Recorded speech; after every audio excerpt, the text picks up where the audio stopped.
The Honourable, the Member for the District of Baie, Verte-Green Bay.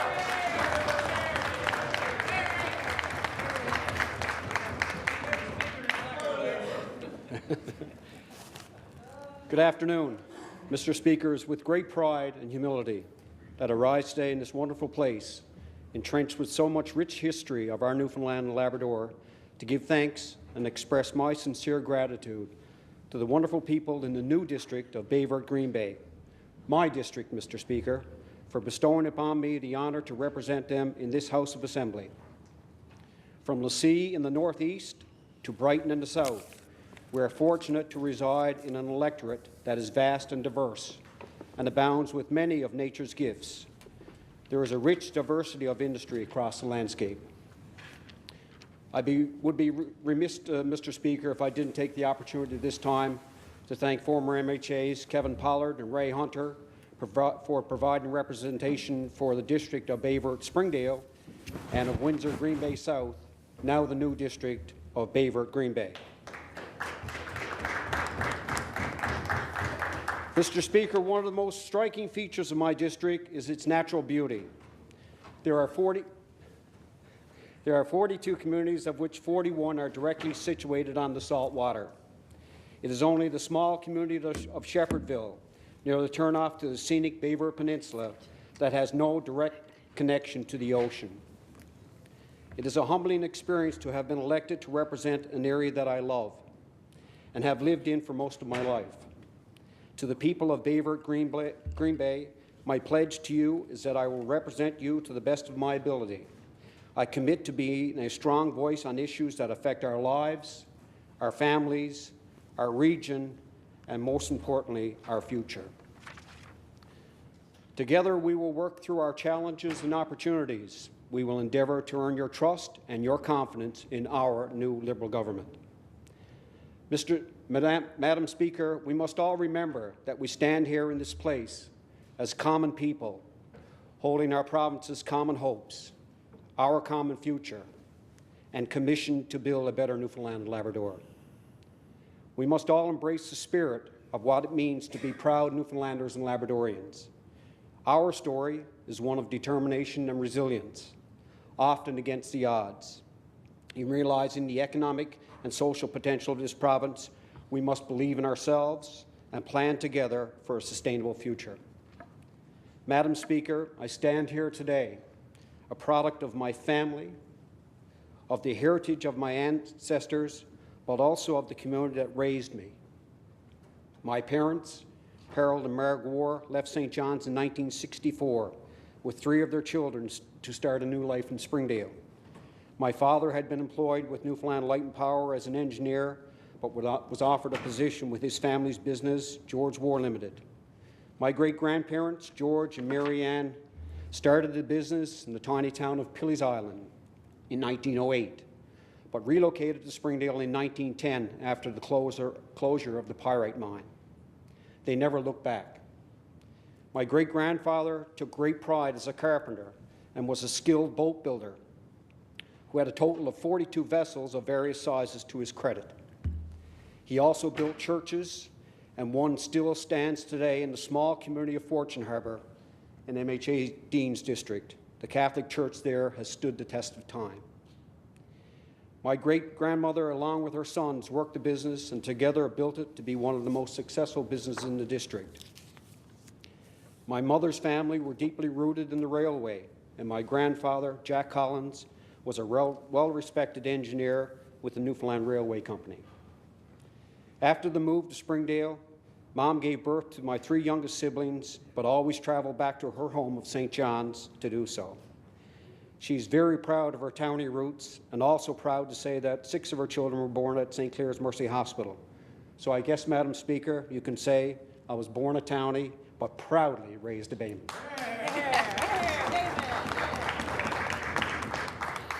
I grew up in a family that valued and encouraged community activism and volunteering. My parents nurtured in me and modeled for me compassion and empathy towards others and a passion for truth and tenacity despite any circumstances. My family also values education. My father left his home at age 15 and traveled to St. John's, where he would remain in the United Church residence for his final 2 years of high school to obtain his chemistry and physics courses needed to pursue his post-secondary education in the engineering faculty. My oldest brother, John, a political science major, is the superintendent with the Royal Canadian Mounted Police. Sisters Jane and Jennifer both have business degrees. Sister Lisa, a Bachelor of Nursing, and Rob has a diploma in correctional services, but finds himself today as a recreation director with the beautiful town of Marystown. Mr. Speaker, my post-secondary education started at Memorial and finished at the Atlantic Police Academy in Charlottetown, Prince Edward Island. I joined the RNC after graduation and remained with the force until 1987.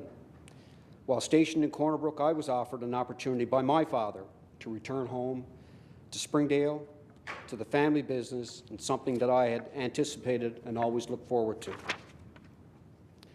I would spend the next 28 years managing the business as a fourth-generation operator.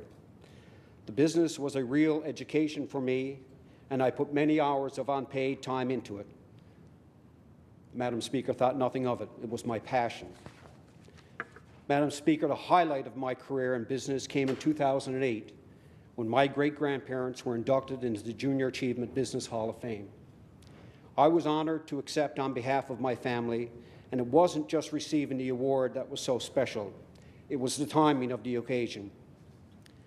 It was the 100th anniversary of a family-owned business that still operates successfully today in Springdale.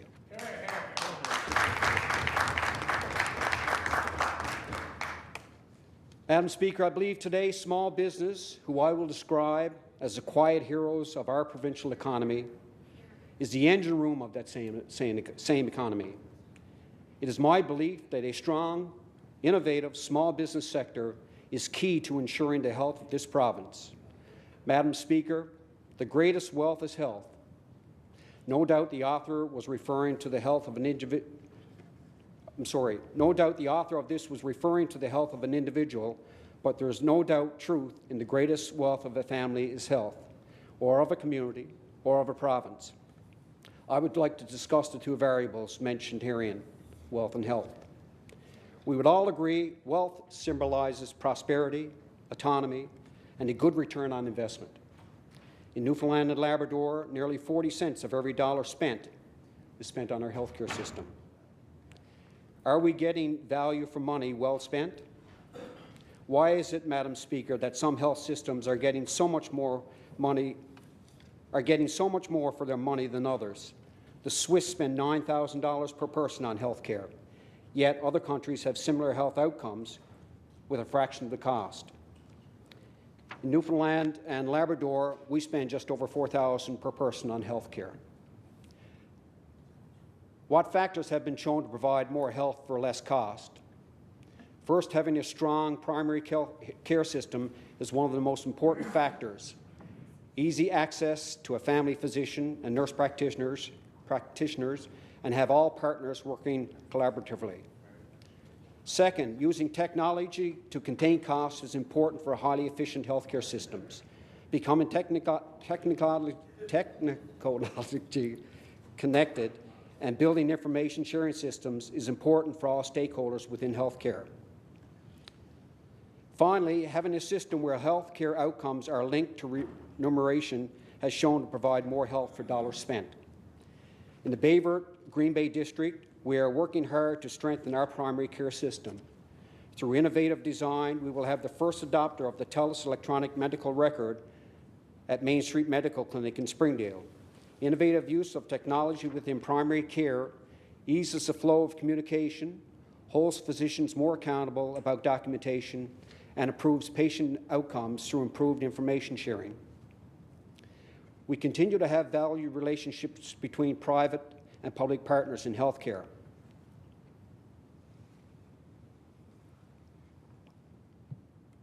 For example, Madam Speaker, the town of Triton has a primary care clinic. The township assumes all administrative and staffing costs, while fee-for-service physicians regularly visit from Springdale. The residents of Triton, Brighton, and Pilley's Island benefit from having increased access to primary care within their own community. We have so much work to do when we talk about health outcomes. Newfoundland and Labrador has the highest rate of obesity and diabetes in the country. Both these variables are linked with so much more disease. Mental health needs are increasing at an alarming rate. Madam Speaker, the greatest wealth is health. During the campaign, like many other districts, healthcare and its many facets were highlighted as the most important issue for the people. An aging population, changing housing needs, and overdependence on hospital-based care, all within a rural district, is complicated. As the MHA for the people of Baie-Green Bay District, I will work hard to advocate for ways we can improve health and healthcare delivery. Madam Speaker, I want to express my commitment to the people of my district and, more importantly, those involved in the fishery. The community of Lassie on the northeast coast is home to one of the largest long-lining fleets in the province, all who harvest their catch in Area 6. The shrimp fishery, Madam Speaker, has been an important source of revenue, not only for my district, but for the province. And we need to ensure that we, as elected officials, continue to insist that there be changes to the LIFO policy that reflect fairness and commitment to all involved in the fishery. Hear, hear.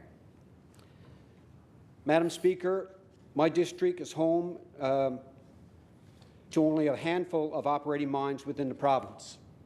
We have had a rich history of mining in the mining sector dating back to the mid-1800s. Presently, both Rambler Metals and Mining and Anaconda Mining, Inc. operate within the Baie Mining District, and Rambler owns the mill at Pine Cove, which is located in the Snooks Arm area. I can't express enough the importance and the economical benefit that these two companies continue to drive to my district each day. There are over 300 employees working with both companies, and although there has been a downturn in the mining sector, both are committed to the long term. Madam Speaker, I would like to highlight the tourism potential of my district. As previously mentioned, most communities can be accessed by water, and we have in recent years experienced a great increase in boater traffic, and many have called on our area to support a new marina, which I'm happy to report that it's a work in progress. Last year was an amazing year for the small community of Kings Point. There were several large icebergs in the bay, and 2 or 3 of these massive spectacles became grounded. What a spectacular sight. What an amazing source of revenue. This community hadn't seen this amount of traffic in years and took advantage of every opportunity to make sure that the traffic was diverted to other fabulous sites in the area, including Rattling Brook Falls, the Whale Pavilion, Alexander Murray Trail, and the famous Kings Point Pottery. Summer festivals are always special to attend throughout all of our own districts, and my district is no exception. We have the Capeland Cod Festival, Spree by the Sea, and of course the Gathering, hosted by Burlington's own Sean Majumber. All communities participate with their own unique civic holiday, and this year, Coachman's Cove will have their come home year.